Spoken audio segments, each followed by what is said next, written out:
Season 8 of NBA 2K23 My Team is upon us, right? You can smell it in the air. It's right around the corner, literally tomorrow. Less than 24 hours from now, we'll be enjoying Season 8 or whatever it is that we'll be enjoying at that time. Now, we got our first look at the actual like packable content that we'll be seeing, which is unfortunately, well, I guess it's not unfortunately because they did make some changes, but they are bringing back the concept from last year, the end game insert player here packs. Good news is they're not dropping 5 different versions of like random players, so that's fun. And as per usual, they're starting it off with kind of like a meh, kind of lackluster pack in general. So we got Devin Booker, Anthony Edwards, DeMarcus Cousins, and Danny Granger heading up the Invincibles. I would assume you're able to buy an option pack that has these, though I don't think very many people would actually purchase that.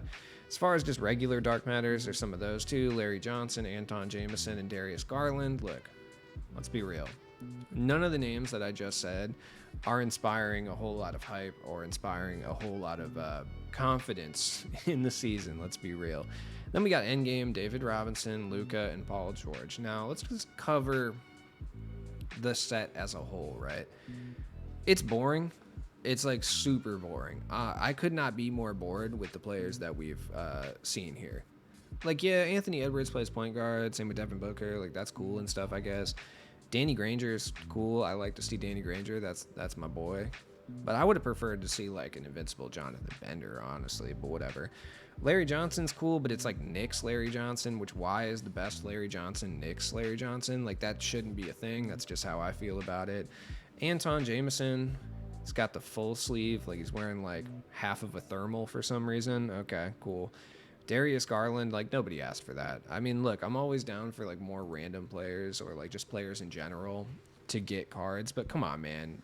99 overall Darius Garland in packs at this point, it's just not even worth it. Like, what's the point?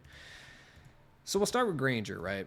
Granger, 6'9", 7'1" wingspan. He's actually got a pretty big player model this year, though not a lot of people have really used him because he's only had 3 cards. Like, I don't think I've run into a Danny Granger yet this entire year. Because by the time he comes out, like, there's just so many better options at the positions that he plays. I don't know what they do with his release, okay? So it's an Invincible Granger, and they did change all the releases with the next Invincibles, like Mobley, Cade, Walker Kessler, etc. So I would expect them to probably change Danny Granger's release. It's just like I don't know exactly what they're going to change it to. It's tough to say. I would assume they maybe change it to like a shooting guard small forward type release. So what would be a good release? Let's check the next set. I'm gonna go ahead and check some of those jump shots here, if it actually like loads, because it's 2KDB and it does this to me sometimes. Let's take a look. Like, let's go to the next set. Who's a small forward? Like Brandon Miller. What is his release, right? Seth Curry. Yeah, I could see like Seth Curry to be in line with like Ricky Davis or like LaMelo or something of that nature. I do think they're going to change his release, though. I would be shocked if they put him out with Drew Holiday and Mikal Bridges upper. So that being said, he's still going to be over 100K, so is he really going to be worth it? No, but Danny Granger will be really good, and I'm hoping that he's at least semi-affordable or I pack him because it's like I like Danny Granger. I would like to use him in game. We'll see, though. I'm not spending $50 on a pack for Danny Granger, though. Then we got Devin Booker. I mean, it's basically going to be this Devin Booker, like the double EVOD playoff one. Obviously, he's going to have way better tendencies. I don't know if they keep him on Steph release. I would guess that they probably do, but I'm not really sure what they're going to do with that. I actually like Booker's release quite a bit. I didn't even know they changed it to Curry. I actually prefer Devin Booker's base, honestly. Unless, has he had Curry this whole time? Am I just like now seeing that? No, he had Devin Booker release. Like his Pink Diamonds release was cash, dude. I liked it a lot. Anyways, they're probably just going to keep it on Curry, I would guess. Or whatever release he has currently right now. I actually haven't used this card, so I don't know. 6'6", 6'6" wingspan. I mean, he's not going to be the most meta card in the world for sure. He'll be very aggressively okay, but there's nothing like inherently special about Devin Booker unless you're like a big Devin Booker fan. Like, let's just be real here. Anthony Edwards, I mean, it's good that he can play point guard. I just wish my team was in a position where, because if you look at like the most quote unquote meta lineups from like old 2Ks, so like 2K17, It's kind of when it started to change a little bit, but like looking back at like 2K15, 2K17, 2K16, like 2K14, well, mostly 15, 16, 17, even to a certain extent 18. It's weird to see like the quote unquote best lineups in the game because all the players play like their legitimate positions and there wasn't position locks back then. It's just the players were balanced in a way where like, you know, big men that were huge were going to be slow and there was like reasons to use. It was more strategic, I feel. Also, the 250K tournament didn't exist yet, so people weren't quite as sweaty yet. But Anthony, anyways, I'm going off on a tangent. My bad. Anthony Edwards should be fine. I don't know what they're going to do with his release. Honestly, what's Jalen Williams' release? Like, that's probably what they do. Like, whatever Jalen Williams has, Karis LeVert, yeah, sure. They'll probably chuck Karis LeVert on him or something. I honestly don't know. Anthony Edwards' release was good at the beginning of the year, but I don't really think anyone cares right now. DeMarcus Cousins, 6'10", 7'5", wingspan. At this stage, it's just like, are you going to use him when there's so many better options at the power forward? Probably not. Like, the fact that you can get... Who's a really good option right now? Like, I would say even like Marc Gasol or somebody, right? Marc or Pau Gasol is a really solid option. I think Marc Gasol is still fantastic. You can get him for like under 10,000 MT. So it's just hard to really justify going to spend over 100K on an invincible DeMarcus Cousins. It's cool that he has an invincible, but it's just hard to justify it. All right, now let's take a look at some of the other cards. Larry Johnson, who's been criminally underused this year, if I must say so myself, honestly. Same with Anton Jamison, though. I feel like he's been criminally underused this year, too. He was so good the last couple years. I don't know why I'm talking about Garland, because it's like, who cares? But, yeah, he's a 6'1" point guard. Like, will he be near an invincible? Yeah, dude, he'll be very similar to, like, an invincible card. At the end of the day, though, like... Are you going to use him? Probably not. Is he going to drop the absolute most from packs? Yes. Both of these things are true. Larry Johnson, 6'7", 6'10" wingspan. Look, we're in almost July.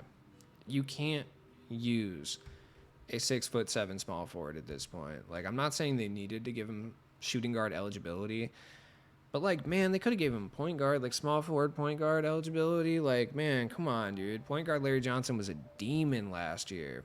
Now, what they do with his jump shot, I'm not sure. Malik Beasley, I actually didn't mind this release, but I'm guessing they change it. Whatever Glenn Rice has, they probably give him that release since they've been basing it off of Glenn Rice anyway. What did he have? Markelle Fultz? Yeah, I would assume like Markelle Fultz would be the release, something like that. His tendencies aren't going to be great. Obviously, he is not a invincible, so it's like he's not going to have the greatest tendos, but he should be fine, I guess.